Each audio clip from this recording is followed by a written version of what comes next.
আমার মনে হলো একটা শাড়ি না দেখালে আমি নিজের লোভটা কন্ট্রোল করতে পারছি না, আমিও দেখাতে উৎসুক। এটা একটা তাছাড়া শাড়ি, একদম আমাদের কলকাতাকে নিয়ে কাজ। আমি জানি না কতটা বোঝা যাচ্ছে, এখানে একটা অটো ট্যাক্সি, এখানে কলকাতা লেখা, দেখুন যেভাবে কলকাতা অপোজিটে আসছে ক্যামেরা, অন্য ক্যামেরাতে সবসময় কলকাতাটা উল্টো দিকেই আসবে লেখাটা।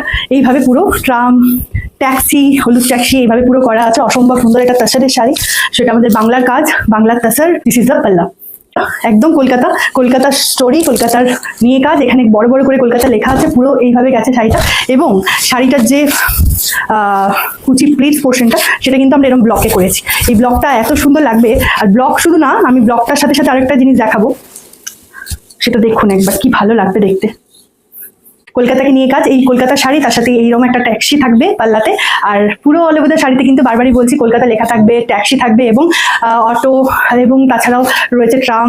যেটা দেখানো সেটা হচ্ছে শাড়ির প্লিটসে, শাড়ির প্লিটসে কিছু ব্লকস রয়েছে এবং তার সাথে রয়েছে দেখুন হাতে টানা রিক্সা, ট্যাক্সি, অটো, এইসবগুলো আমাদের শাড়ির প্লিটসে পড়বে। যখন আমরা শাড়িটা পরবো তখন কিন্তু এই হাতে টানা রিক্সা, অটো, ঠিক এইভাবে শাড়িটা পরবে। ভীষণ সুন্দর একটা অন্য মাত্রার শাড়ি, অন্যভাবে কাজ করা। দেখুন শাড়িটা কি ভালো দেখতে, অসম্ভব সুন্দর। এটা ভাবনা চিন্তা দিয়ে বানানো শাড়ি। শাড়িটির প্রাইস থাকছে 5865। এটা একটা পিওর তাছাড়া শাড়ি। আপনাদের যদি শাড়িটা পছন্দ হয়, এই কলকাতার তাছাড়া শাড়িটা, আপনারা যেটা করবেন, শাড়িটি স্ক্রিনশট নিয়ে আমাদেরকে হোয়াটসঅ্যাপ নাম্বারে হোয়াটসঅ্যাপ করে দেবেন।